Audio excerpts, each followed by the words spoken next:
এপ্রিলের শুরুতে একটা ঘূর্ণিঝড়ের সম্ভাবনা রয়েছে।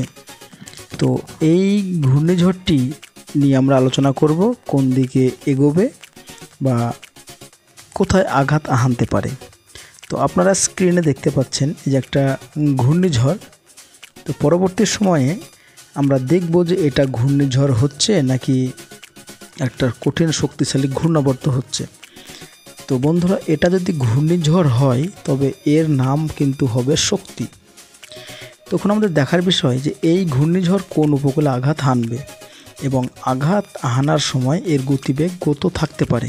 তার আগে আমরা দেখে নেব আগামীকালকে তাপমাত্রা কেমন থাকবে দুপুরবেলায়। বিশেষ করে আগামীকাল শুক্রবার যেটা আমরা দেখতে পাচ্ছি, Chandannagar 37 degree, Arambagh 35 degree, Bardhaman 36 degree, Durgapur 40 degree. তো যেটা আপনাদেরকে বলবো, আগামীকাল শুক্রবার দক্ষিণবঙ্গের সর্বোচ্চ তাপমাত্রা 40 ডিগ্রি হবে। গুয়াহাটি 39 ডিগ্রি, ধুলিয়ান 38 ডিগ্রি, এবং আমরা দেখে নিচ্ছি Dhanbad 39 degree, Bardhaman 36 degree, Shantipur 36 degree, Katwa 38 degree. তো পরবর্তী শনিবার যদি আমরা লক্ষ্য করি দুপুর 2টোর সময়, তো পরবর্তী দিন দুপুর 2টোর দিকে যেটা দেখতে পাচ্ছি, দক্ষিণবঙ্গের তাপমাত্রাটা মোটামুটি কিন্তু 1 ডিগ্রি কম থাকছে, অর্থাৎ 37 ডিগ্রি, 36 ডিগ্রি, 37 ডিগ্রি এই মাপে। তো শুক্রবারে কিন্তু অর্থাৎ আগামীকাল মারাত্মক হারে কিন্তু একটা গরমের পরিবেশ তৈরি হবে দক্ষিণবঙ্গে, যেটা আমরা আর্দ্রতাজনিত অস্বস্তি বলে থাকব। তো যাই হোক, আমাদের তাপমাত্রা নিয়ে আপডেট থাকবে। এবার আমরা ফিরে এলাম ঘূর্ণিঝড় শক্তির আপডেটে। আপনাদেরকে জানাবো যে এই ঘূর্ণিঝড় শক্তি সত্যি কি ঘূর্ণিঝড় হবে।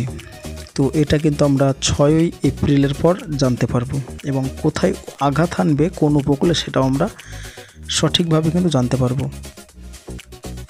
এই মুহূর্তে বলা সম্ভব নয়, কারণ এখনও অনেক দিন বাকি রয়েছে।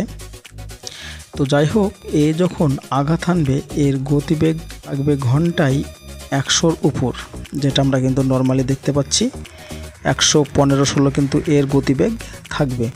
প্রাথমিকভাবে যেটা দেখতে পাচ্ছি, এর অভিমুখ রয়েছে কিন্তু মায়ানমারের দিকে। তো এর গতিবেগ কিন্তু আপনারাও দেখতে পাচ্ছেন ঘন্টায় 126, 127, 128 এরকম কিন্তু উঠে যাচ্ছে।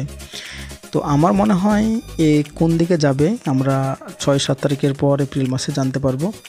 তো বর্তমানে এর অভিমুখ রয়েছে মায়ানমারের দিকে। তো বন্ধুরা, আমরা কিন্তু কন্টিনিউ আপডেট দিতে থাকবো এই ঘূর্ণিঝড় শক্তি কোন দিকে যাবে। তো বন্ধুরা, শুভরাত্রি। ভিডিওটি কেমন লেগেছে অবশ্যই জানাবেন, আর আপনি কোন জেলা থেকে ভিডিওটি দেখলেন সেটাও আমাদেরকে জানাবেন।